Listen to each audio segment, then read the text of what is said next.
Today is your lucky day. I'm about to share with you a historical costuming secret, a marvelous multitasker of a skirt support that will take you through 3 different centuries. Oh my god! Even better, you no longer have to figure out all the complicated math yourself because Scroop has a pattern out. So go grab some fabric scraps and make thyself a bum roll.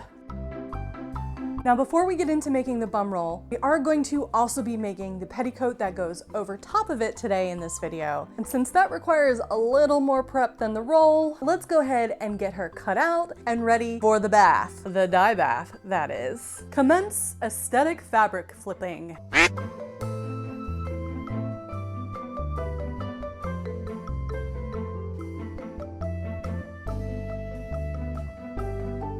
This is a fairly standard petticoat except at the waist. Standard length is 35 inches, so measure down on one selvage edge and give yourself a little seam allowance. On the other side, aka the fold, measure that length plus an additional 2 inches and mark.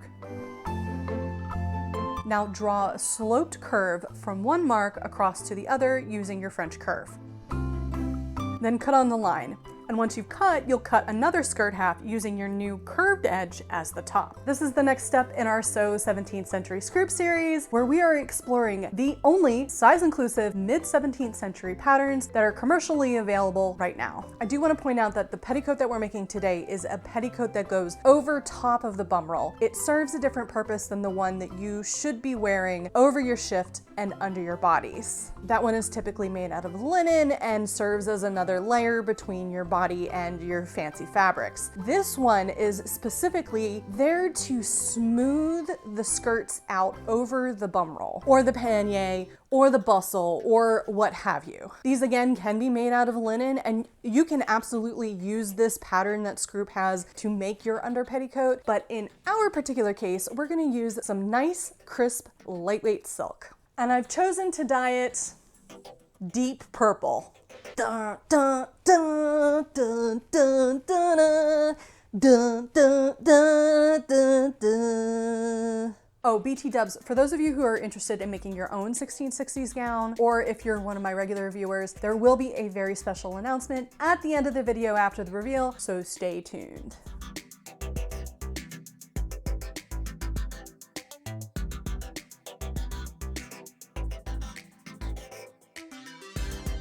All right, bum roll. There are 2 sizes. There's size A and size B. Size A is the earlier bum roll. This is a little bit more time appropriate to the very mid 17th century and earlier. This one is the later bum roll, and it's a little bit geared more towards like the 1670s through the 1690s. We're gonna use a smaller one because the neon bodice that I'm going to do is going to be for the 1670s.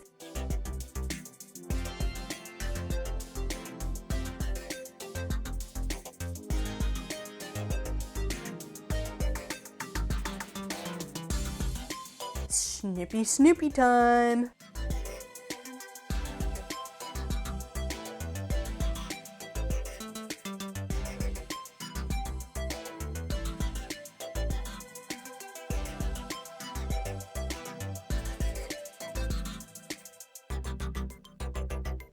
Please enjoy this exceptionally sharp focus on the top of my sewing machine. Okay, now that we've sewn the outer edge, we need to tackle the inner. You want to leave a good chunk of the center open for stuffing. I like to make pin X's to help remind myself not to sew further.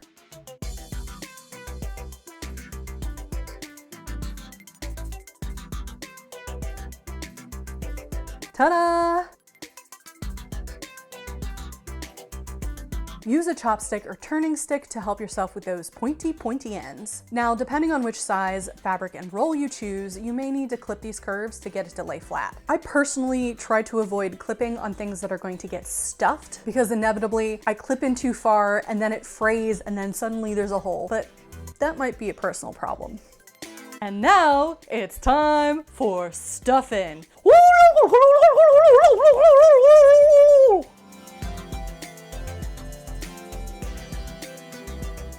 You can can stuff this with a variety of different fillings, from your standard polyfill to down feathers, loose hair, or crin if you can get a hold of it. You can even use your cabbage pile if you're so inclined. That will make it quite heavy. However, there is a very cheap, very breathable, very historically accurate method, and that is wool roving. I get this from Knit Picks. My fellow knitters and crocheters will be very familiar with this website. If you are not, this is a good place to get your standard wool roving. Use that chopstick again to stuff this into the sharp corners. If you're enjoying this video, are excited to see some more love laid on the 17th century, or are just plain confused over why I just turned myself into a turkey, please consider doing this channel a huge favor and hitting the like button and leaving me a turkey down in the comments. Also, a huge thank you goes out to my supporters over on Ko-fi. Thank you so much for helping me to keep this channel going in these very difficult times. If you have the means, please consider checking out the link below, but just by watching this video, you're helping this channel out, and I appreciate you so much.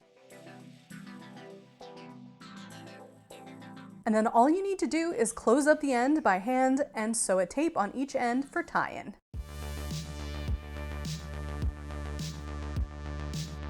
Ta-da! That's it. That's really all there is to it. Super simple, super fast, only took me a couple of hours from start to finish, and that's because I was filming. If I did this off camera, it would probably take me less than an hour. Now we have a little section called Honest Truths. This is not your historical multitasker. This roll B, is very specific to the very tail end of the 17th century. So mid 1670s through 1700. Think Mantua. If you're gonna make one of these rolls, it should be roll A. That is your multitasker. That is the one that is going to hit you for the late 16th century. It's gonna hit you for pretty much the entire 17th century and will work for certain impressions for the 18th century. Now, you may be asking me, Jackie, you said that this was a historical multitasker. Why didn't you make the historical multitasker? Because I already have one. I made one a couple of years ago using the instructions that I found on the same website as the custom corset generator, and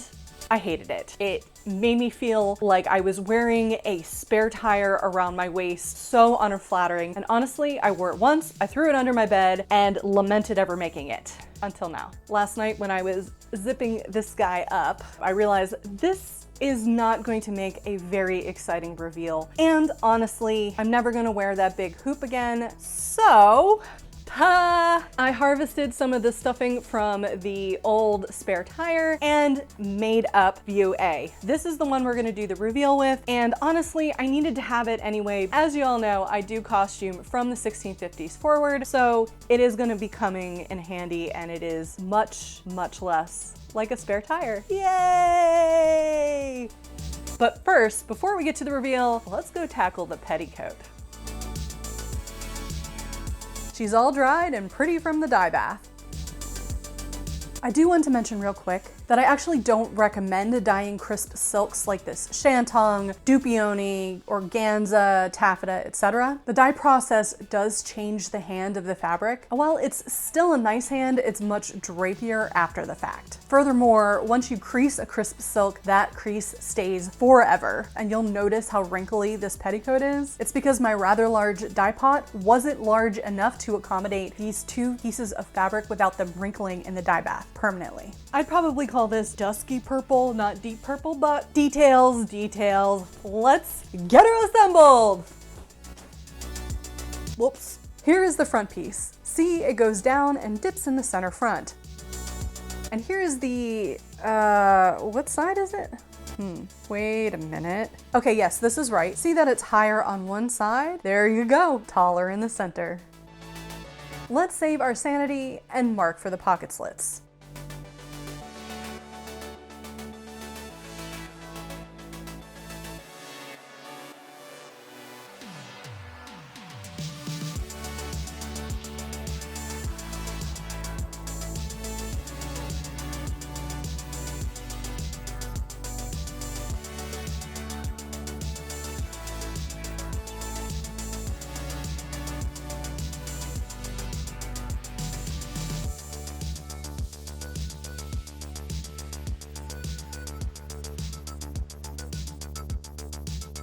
FYI, I messed up somewhere in my cutting because for some reason my edges don't match on either side, and it's slightly different on this side than it is on this side. I did double check and make sure that I had both of the curved edges on the top and these are the straight edges on the bottom. I don't know if part of it was just I cut it wacky, which is possible because the silk didn't rip on the cross grain like a lot of silks do, so I had to eyeball it, or maybe it was an issue with the directions. I remember being a little confused because she didn't really give a length for the second cutting. I think the instructions were working from the assumption that you were cutting from the exact yardage that they suggested in the cutting guide, which was for me 2 inches, but I was working off of a 4¼ yards cut. If you are looking to use this pattern, I would take a little care and just make sure that your sides are right before you cut. Me though, I DGAF, and I'm just gonna leave it as is. It's a petticoat. You're the only people that are ever gonna see it, so I don't care that the hem is uneven. I would rather zip it up in the nice, neat fashion that it's in than try and cut a curve and then have to deal with the hemming on a curve. It's annoying, and it takes more time. Next up is pleating, and this is where it goes a little away from the instructions that I've seen on other 18th century petticoats. Instead of pleating it even, half the waist in the front, half the waist in the back, you're going to divide your waist measurement by 5 and pleat the front to 3/5 of your waist and pleat the back to 2/5 of your waist. This will give you more fabric in the back to get over the hip thing, the bum roll. Technical term. I do have a little concern about this because is that going to put the pocket slit in a weird spot that isn't equal to the rest of my pocket slits? I don't know. Only time will tell. Okay, so let's turn up that uneven hem. This is a quick and dirty project for me while I work on my ERCG. So I'm zipping it up by machine since again, it'll never be seen.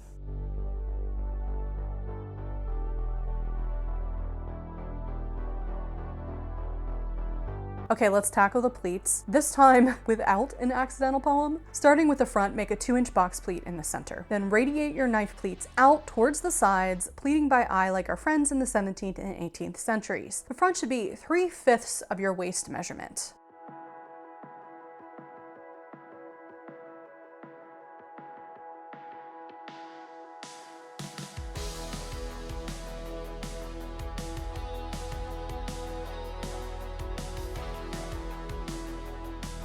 The back should be pleated down to 2/5 of your waist measurement. This time, start with a 2-inch inverted box pleat in the center, and then your knife pleats should radiate toward the center back.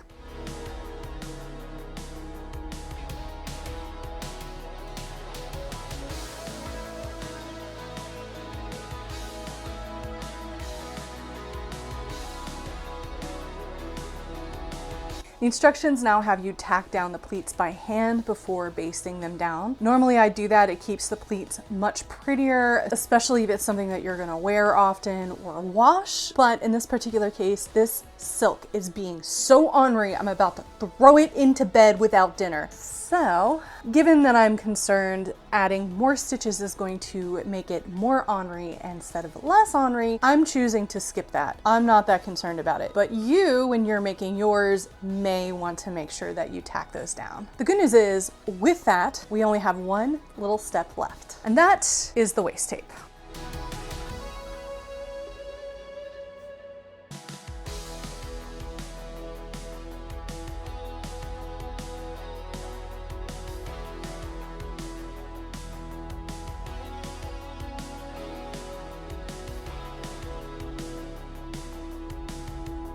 Unlike all of the hemming that we did earlier, I'm opting to do this by hand. You just have so much more control by hand than you do with the machine. And when you're dealing with pleats and slippery fabric that is extra ornery, it's just gonna look nicer if you use your needle and thread.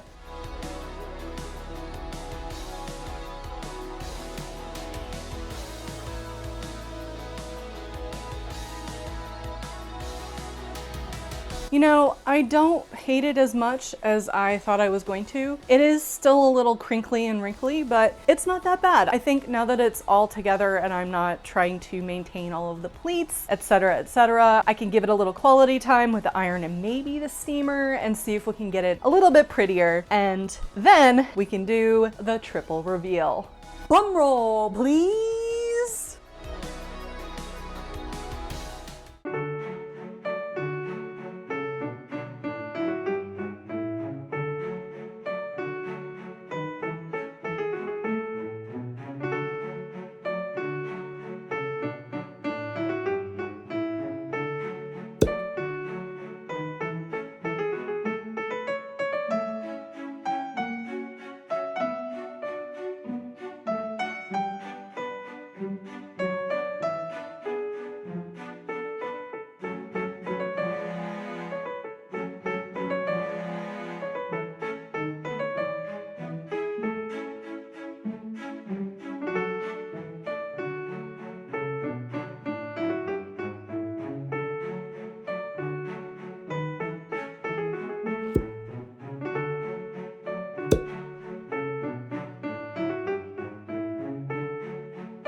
I promised a special announcement and I actually have two. Firstly, there will be a sew along for the rest of this 17th century scroop series. That's the Ninon bodice and the Anne skirt and overskirt. We will be building it together and I'm super excited. So if you want to make one of these with us, now might be a good time to start building your structural undergarments, your chemise, your bum roll, your under petticoat, and gathering your supplies for the rest of the outfit. Second announcement, we have a Discord server, yay! If you're a Discord person, I would love for you to come join our server. The link is in the description below. We will have a separate channel in there dedicated to the 17th century sew along. So if you're wanting to join in and want your voice heard in the planning process, you know what to do. In the meantime, if you want to check out the rest of the videos in this series, you can check out that playlist here. And if you just want some good 17th century video content, well, I've got a whole dedicated playlist to that here. That's it for me. Thanks for watching. I love y'all, and I'll catch you in my next video.